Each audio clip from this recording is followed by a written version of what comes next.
What's up, everyone? Welcome back to Steve's Project Car Garage. My name is Steve. It has been a minute since we have talked last. Last time we talked, we went ahead and put the body onto the frame, and that was 4 or 5 weeks ago, something like that. I started filming a video of me installing the doors, and then I couldn't find the hinges. Or rather, I couldn't find the striker. That set me off on this whole path of trying to locate them, which took a week and a half, and a lot has happened since. Obviously, I'm wearing a sweatshirt. We are now in the full grips of Florida fall, where it is right now a beautiful 67 degrees and sunny. I'm loving it. But I've also languished the last couple of weeks having some issues with ADHD paralysis, just not being able to get my butt moving again. So today I'm going to go ahead and show you a little bit of what we had done prior.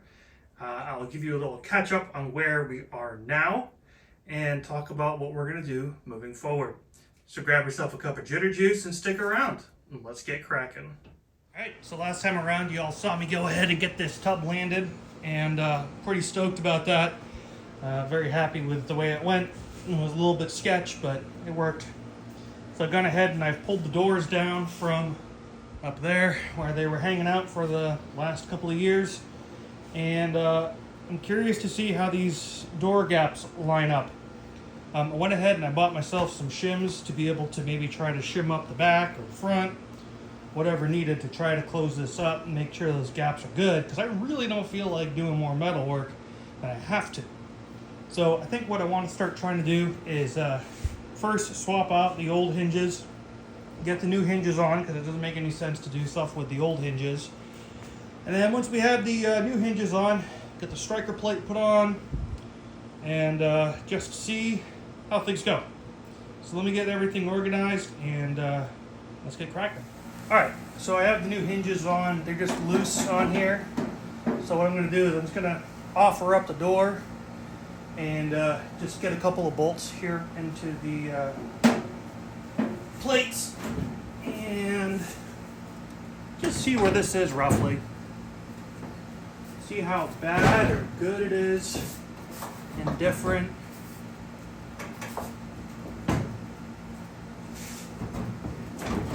Just curious.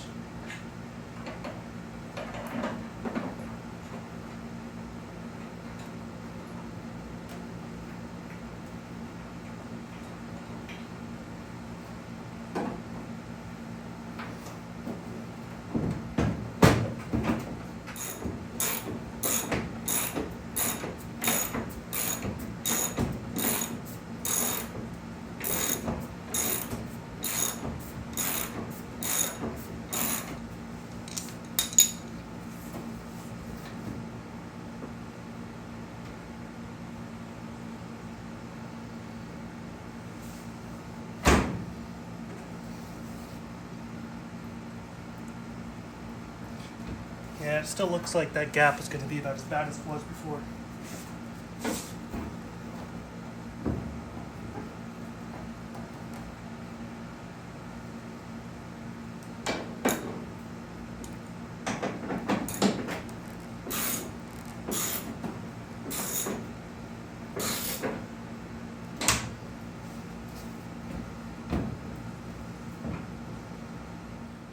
Bring you around here.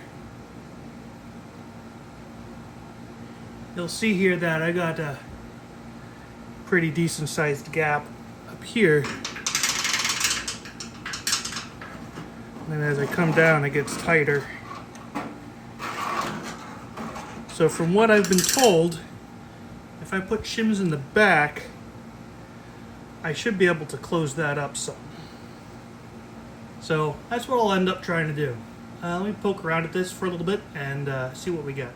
Alright, so I was just playing around with the hinges some, and you can see here definitely a bit of a discrepancy still as it comes down and along. Down here it gets wicked tight, and then down along the bottom.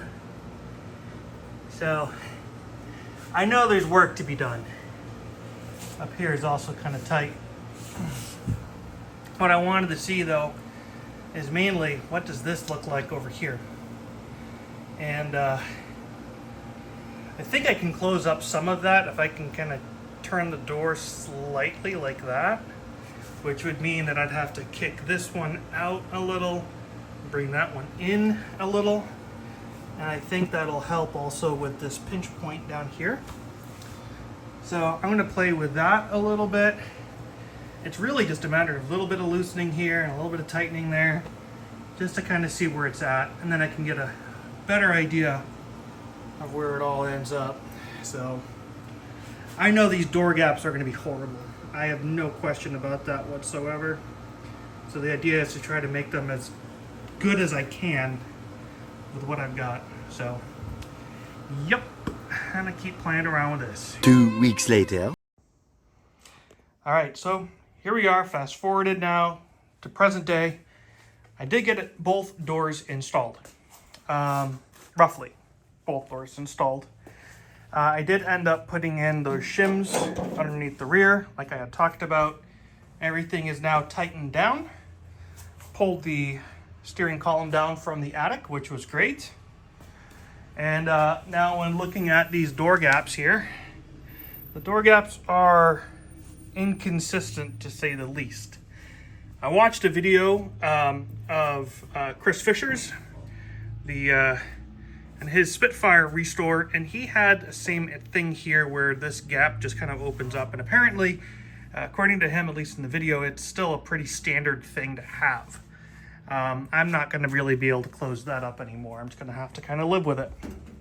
Coming over to this side, same thing, except on this side, the gap is way wider, and I mean way wider. And I got to figure out what that's all about. Now, I know that these doors were reskinned at some point back in the early 2000s, and I got some rot going on there that it's going to definitely require some metal work. So what my thought is maybe I can just kind of add a little bit of metal to the edge of the door here, and to try to just make that a little more consistent with everything. And you can see here, this might need to be shaved a little along here because that is super tight. Coming along the bottom though, bottom looks pretty decent. And up here towards the front, it is a wide gap, but I've seen that on other ones. And I remember when I went ahead and I did this, it seems like this door fits very differently. You can see this is really close to the scuttle up here. So what I think actually happened is maybe the skin, when the skin was put on, it wasn't quite even, as you can see here. So overall, I'm not super worried about it. I am going to make some adjustments, though. Please let me know in the comments what your thoughts are on how I should go ahead and approach that. I went ahead and I got the center brace down from the attic, which is great. I want to go ahead and get this cleaned up and get the steering column installed. That would be awesome to make this thing easier to move around. I have all the stuff I need for the electrical. I really want to get that going.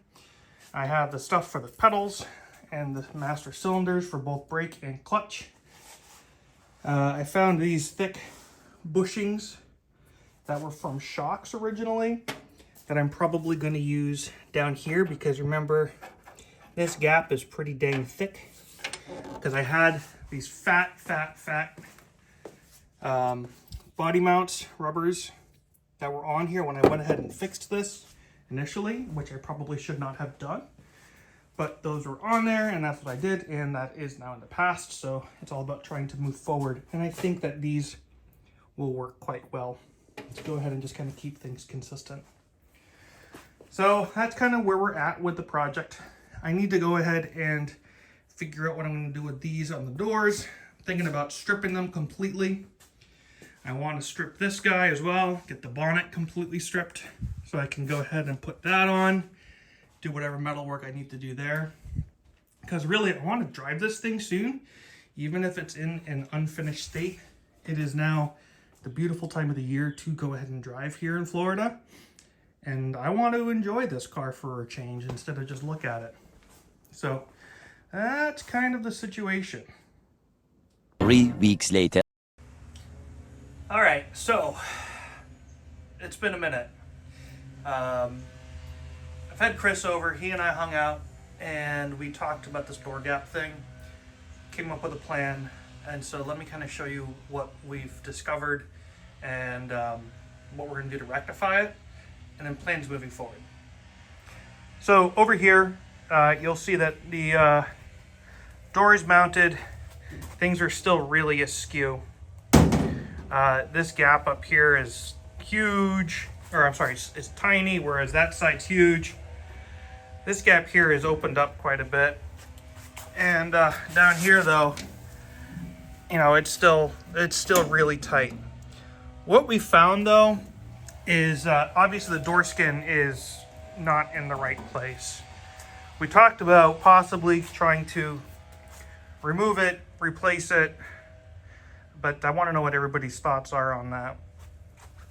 What we did over here though is we actually shimmed out the top of the door with a couple of washers just to try to get it to sort of rotate like that, I think, to where it does fit a bit better.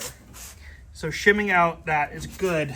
And then we also noted that the doing so caused the door gap down along the bottom to be quite nice. What Chris is going to do though is we tried to get the door to go forward, but we can't get it to go forward anymore. It just does not want to do this.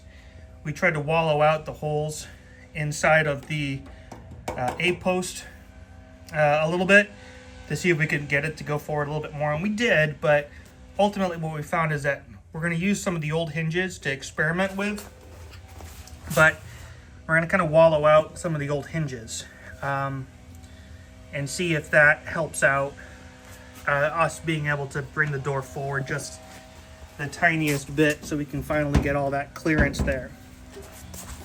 Now there are thoughts too that I've had of maybe cutting this like right in here and trying to just fold it to get a little more clearance here. I don't know how that's going to work. I've seen Elon do similar and have decent results. So I don't know. I may still do that. I kind of don't want to cut into the body line, but that's like right where it is. That is the problem spot right there. So throw in the comments what you would do. I want to know what some professionals would do, and yeah, let me know. All right, well, that's where we're going to wrap up the video. Not much to report on. It has been almost 2 months, I feel like, since I've actually posted a decent video. And I just had a lot of things going on. I've done some medication changes for my ADHD, which has helped, but my focus has been on a lot of other things, which is really unfortunate because this needs to be one of my priorities. But moving forward, I think getting this video out, kind of getting beyond this is going to help, because I've been kind of like on this mental roadblock of this whole thing. Reality is I need to strip these doors, I need to strip the bonnet, and I need to get those cleaned up, and just to kind of find out where we're at metal wise anyways. So I think that's probably going to be my next step.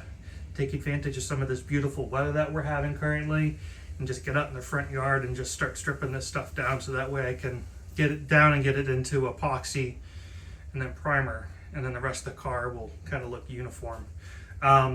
And then I really want to try to get a basic electrical system wired up, because I would love to be able to drive this car soon. I think that's another big problem I have had, is that like I'm not seeing forward progress, even though I am making forward progress.